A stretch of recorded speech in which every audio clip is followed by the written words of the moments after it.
6 tries to Leinster in a statement victory over Racing. My name's Mark. Let's talk rugby.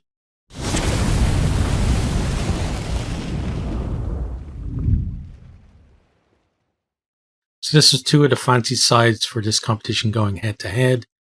Leinster, they start off really well.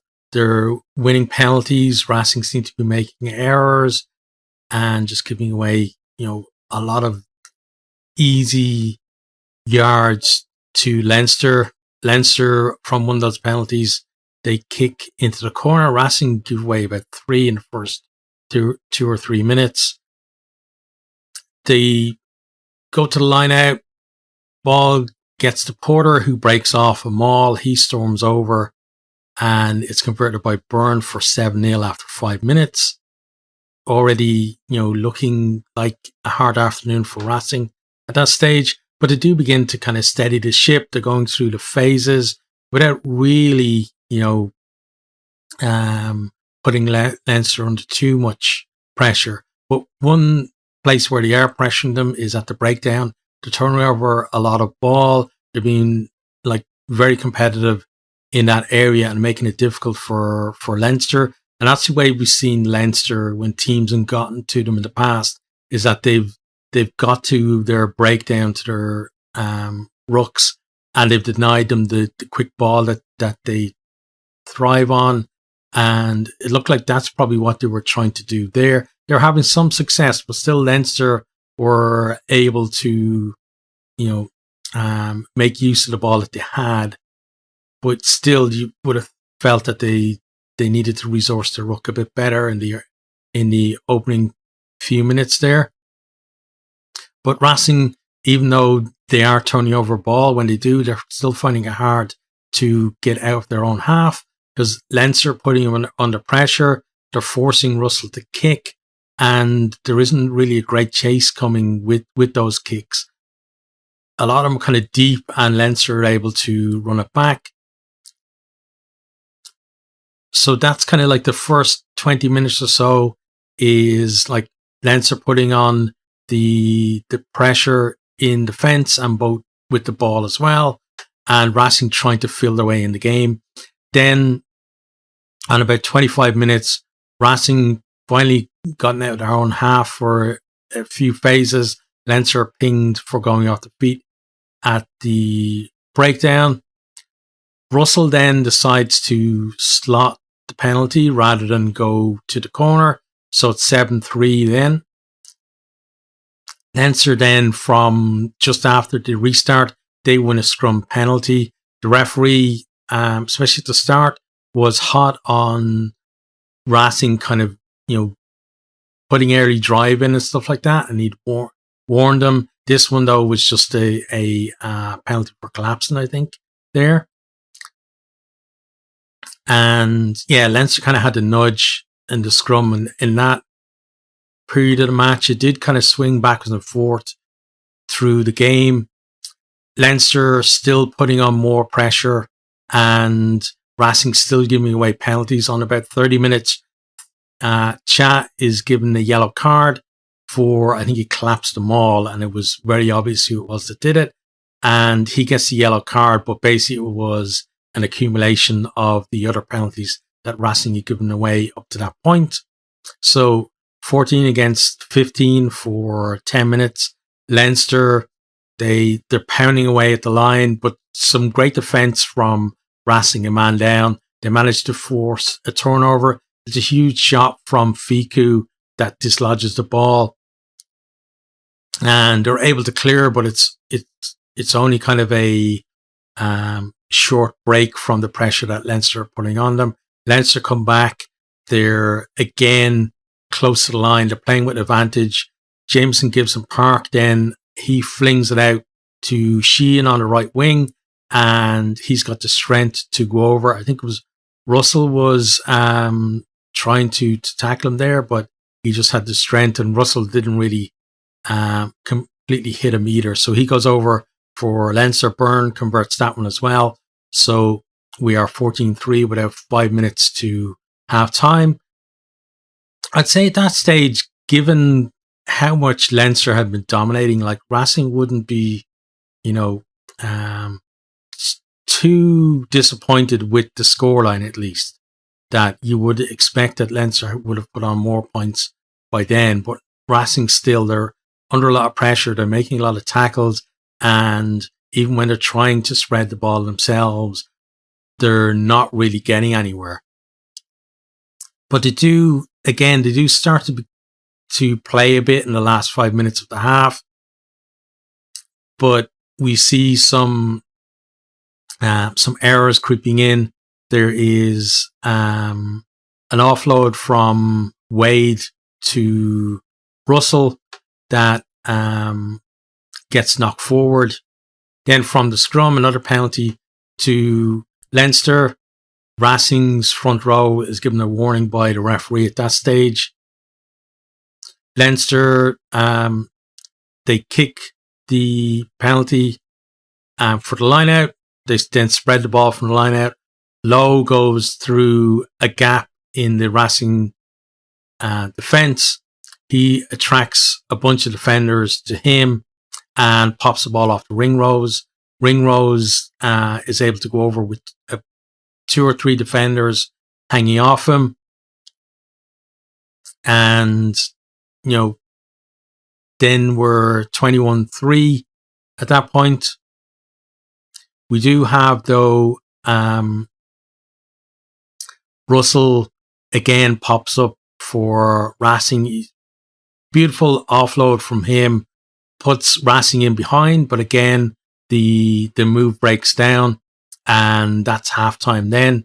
So you can see some flashings from Racing in the first half, but Leinster, they're willing to go through the phases, and they're beginning to kind of protect their own ball a bit more as well. So Racing, towards the end of the half, not getting as many turnovers as they were at the start. Then into the second half, so Leinster go quickly from a penalty, and Gary Ringrose goes close to going over. Racing then, they change their front row and pays dividends because they get a penalty from the next scrum. And that allows them then to kind of relieve some of the pressure that Leinster have been putting on. Then we have Russell with an amazing kick from deep inside his own half, possible 50-22. But James Lowe does even better. He does one of these where he catches the ball, but releases it straight away because he's going into touch, and then comes back onto the field and gathers it, and he's able to clear. So that would have been, a possible G up for Racing there if they had got that 50-22, kind of a, maybe get themselves a bit of momentum and get the crowd going. Then we have Imhoff actually gets an accidental 50-22 where he's just kind of punting the ball clear. He's close to the right touchline, but the ball, the ball goes into the Leinster 22, goes out. They then go quickly from that line out. They spread the ball over to the left wing, and Keenan gets in there to pull for the ball, but Racing do get him out of play. So they've got a 5-meter line out from there. They go to line out, decide to spread the ball, but then Leinster are able to rip the ball, but then the ball is kind of loose, and I didn't see exactly what Leinster did, but they get pinged, so they give away the penalty. So Racing beginning to exert some pressure on the Leinster line. They then tap the penalty, but Leinster get in and they're able to turn it over. They kick the ball out just around the kind of 22. Racing then go to the maul from the line out. The maul initially, Leinster kind of defended pretty well, but Racing kind of reshaped the maul, and they're going sideways and forwards. And it looks like they're building a decent platform off it. but Leinster come through the middle of the maul, they disrupt, and again they turn over the ball. And at this stage then, it feels like Leinster have weathered the storm from Racing, trying to get themselves back into the game. And Leinster go on the attack from there. So we had one where they find a gap out on the left, around about the edge of the Racing 22. Low, the ball is batted on to him by Byrne, but he's bundled into touch just as a corner. It didn't look like there was much chance of him going over. There was a few too many defenders set there. But it's still applying pressure to Racing, who can't really get out of their own half again. Leinster then come again. They're playing under advantage, and LeGarrick kind of sticks one of these where he sticks his hand right up in the air with no real chance of gathering the ball, and it's called back. He gets a yellow card. It's not a penalty try because Christian Wade was behind him, so there was cover there. But yeah, another Racing player off for 10 minutes. And from there then, Van der Fleer goes over for the bonus point try. It's a tap penalty and Leinster go quickly. And it kind of it's not just brute force. There's a bit of sleight of hand in there and some clever movement. And Van der Fleer goes over from that one. That's converted for 28-3. We're into the last 20 minutes. At that stage, Leinster then decide to ring the changes. And, Leinster it's pretty much close to a full strength team that they have available at the moment, which has still got the likes of Kelleher and Conan and Healy all coming off the bench for them as well. And then we also have Harry Byrne coming on to replace his brother Ross at 10. And just a little bit that happened around that time as well was Ryan Baird, who is like this big gangly second row comeback row player, puts in a lovely stutter step to get around some Racing defenders. Doesn't really get very far. It was just a nice little cameo there to see that. Like the guy does really have great feet. Next then, Racing they have a period of possession, but they're going backwards as Leinster are applying pressure in defence. They're being very quick off the line. They're getting in and disrupting their running lines as well and making it very hard for Racing to pass the ball and get momentum going forward. So a lot of the time they're passing to a player who is well behind them. And then once Leinster swamp in, then it's hard for them to reset to keep the momentum going. We then have another Leinster try. So they're pinning Racing back in their own 22. They're picking and going, and Ed Byrne then he picks and goes right next to the post to get over, and basically Racing were finding it very hard to set their defence because Leinster, the speed of Leinster ball was a bit too much for them, and it was just very quick pick and go. No real kind of contest at the ruck, and Racing were always taking that step or two back to get on side again, and because of that, then Byrne, it's pretty easy for him to go over. That's converted, and we're 35-3 into the last 10 minutes. We then have a little bit of magic from Finn Russell. Nice show and go from him, and then he puts Christian Wade over unopposed. He converts himself to 35-10. And Russell didn't have a terrible game. He played pretty well, given the fact that his pack were on the back foot for most of the game. And there were touches where he was finding gaps and putting people through but moves would break down. And sometimes I would say with his kicking, his kick selection wasn't the best, but certainly passing, he was doing really well. And he was also finding gaps himself and going through, but just no real support from the rest of the team really today. They defend themselves kind of under the pump a lot, but he still was able to produce that one bit of magic and have an impact on the game, even if it wasn't on the outcome of it. But we're not done there. So Russell, he's kind of out on the right wing for Racing, so Leinster's left wing, and he kind of loose ball, he knocks it backwards, and Gary Ringrose dives on the ball to secure it for Leinster. Leinster then spread the ball over to the other side of the pitch, and there's a moment where you think Racing could have just got the ball from a ruck, but they kind of leave it, and Van der Fleer, he picks it and he goes through a gap and he's in unopposed. And that was the final score of the game. Then that's converted by Harry Byrne, 42-10 to Leinster.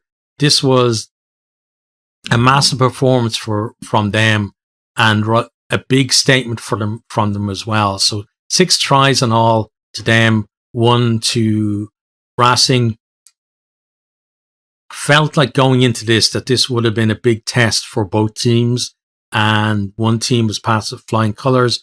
Racing now, I think they're going to be playing Harlequins next week, so that's going to be they're going away to Harlequins as well, so that's going to be a tough one for them, because they feel like they've got to get something out of that to get themselves in a comfortable position. I still think Racing are probably going to qualify for the knockout stages, so one loss is not going to knock them out. But if they lose against Quins, then the alarm bells are going to start ringing, because they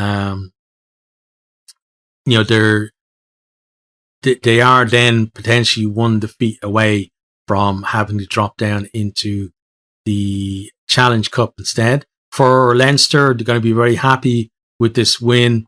Like, I felt Ross Byrne did really well at 10, and so kind of showing that they don't necessarily need to have Sexton there to win away against the big teams.